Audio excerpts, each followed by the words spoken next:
গ্রামে নতুন বাড়ি বানিয়েছে আলী। তারা আগে শহরেই থাকতো। পরবর্তীতে তার বাবা মারা যাওয়ার পরে সে এবং তার পুরো পরিবার গ্রামে চলে আসে। এখানে আগে তার বাবার পুরাতন বাড়ি ছিল, সেটা ভেঙে সে নতুন করে বাড়ি বানিয়েছে। আলীর পরিবার মানে তার স্ত্রী ফাতেমা এবং তার একমাত্র মেয়ে আয়েশা।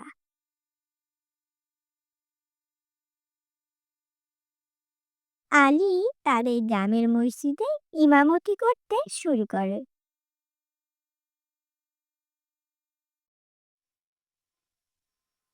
আলী পাশাপাশি তার স্ত্রী এবং তার মেয়েও সবসময় নামাজ কালাম এবং আল্লাহ ইবাদত নিয়েই থাকত। ইসলামিক পরিবার হওয়ায় ছোট থেকেই আলীর মেয়ে আলাদা রুমেই থাকে।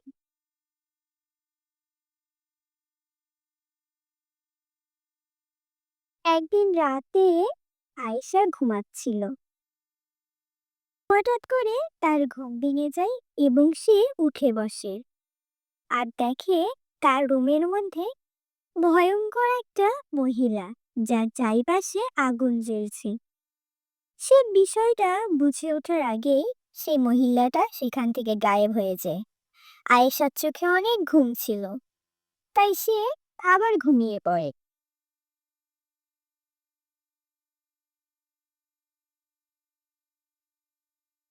একদিন রাতে আয়েশার ঘুম আসছিল না, তাই সে ঘরের মধ্যেই বসেছিল। হঠাৎ করে তার সামনে আবার সেই ভয়ঙ্কর চেহারার মহিলাটা আসে। আর এবার এটা দেখে আয়েশা অনেক ভয় পেয়ে যায়। কিন্তু আবার ঠিক আগের রাতের মতোই কিছুক্ষণের মধ্যে সেই মহিলাটা আবার বাতাসের সাথে মিশে যায়। এভাবে প্রতি রাতেই সেই মহিলা আয়েশার ঘরে আসতে শুরু করলো। কিন্তু আয়েশা আর উঠে বসলো না। সে বুঝতে পারতো তার ঘরে সে এসেছে, কিন্তু তারপরেও আয়েশা চুপচাপ ঘুমিয়ে থাকতো। এখন থেকে শুধু রাতে না, দিনের বেলায়ও আয়েশা সেই মহিলাকে দেখতে শুরু করলো। আয়েশা ছাড়া সেই মহিলাকে আর কেউ দেখতে পেত না। আর এখন আর সে গায়েব হয়ে যায় না। আয়েশা যেখানে যেখানে যায়, সেই মহিলাও আয়েশার সাথে সেখানে সেখানেই থাকে।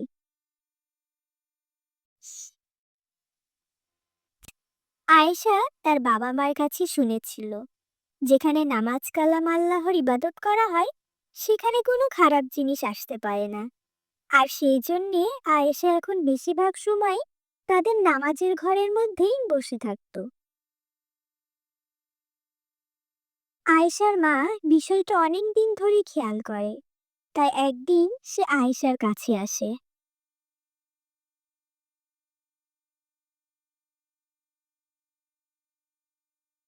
আয়েশাকে জিজ্ঞাসা করে যে তার কি হয়েছে, সে সবসময় এই রুমে কেন বসে থাকে। তখন আয়েশা তার সাথে যা যা ঘটছিল তার মাকে সবকিছু খুলে বলল। সব কথা শুনে আয়েশার মা বলল, তুমি ভয় পেও না। এমন অনেক সময় আছে খারাপ জিনিস ছোট বাচ্চাদের ভয় দেখায়। তুমি সবসময় দোয়া দরুদ পড়বে, আল্লাহর কাছে প্রার্থনা করবে, তাহলে এইসব জিনিস আর তোমার কাছে আসবে না। মায়ের কথা শুনে আয়েশা কিছুটা সাহস পেল।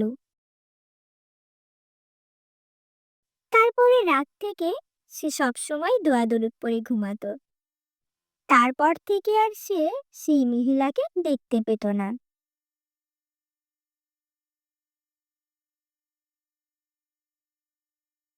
এভাবে অনেক দিন কেটে গেল, সবকিছু আবার স্বাভাবিক হয়ে গেল।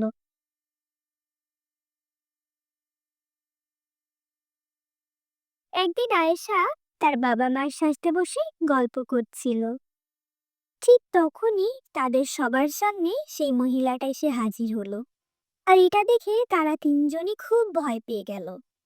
কিন্তু তার বাবা যেহেতু মসজিদের ইমাম ছিল, তাই সে সিদ্ধান্ত নিল এই বিষয়টা সমাধান করবে। সে এই মহিলার সাথে কথা বলবে।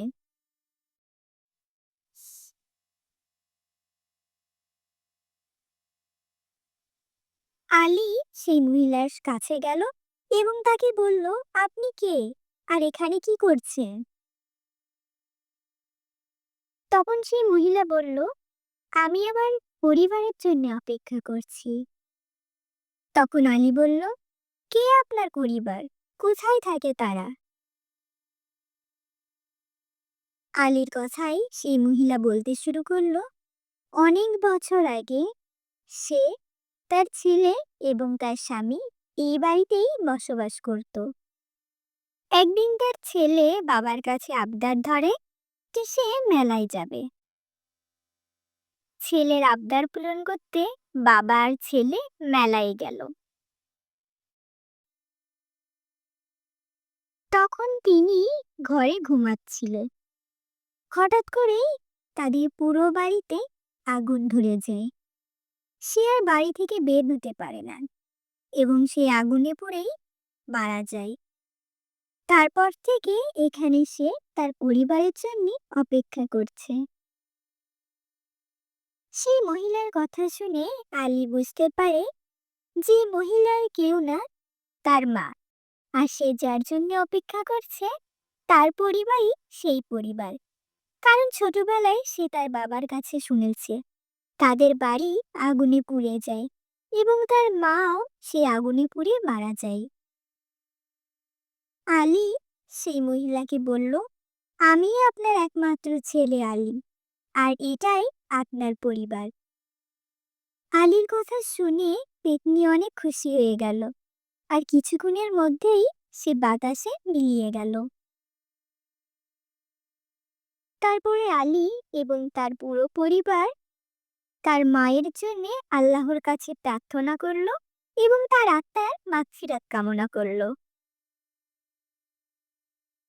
এখন থেকে প্রতিদিন শিক্ষণীয় কার্টুনের পাশাপাশি প্রতি শুক্রবার তোমাদের জন্য থাকছে এইরকম মজার মজার সব কার্টুন।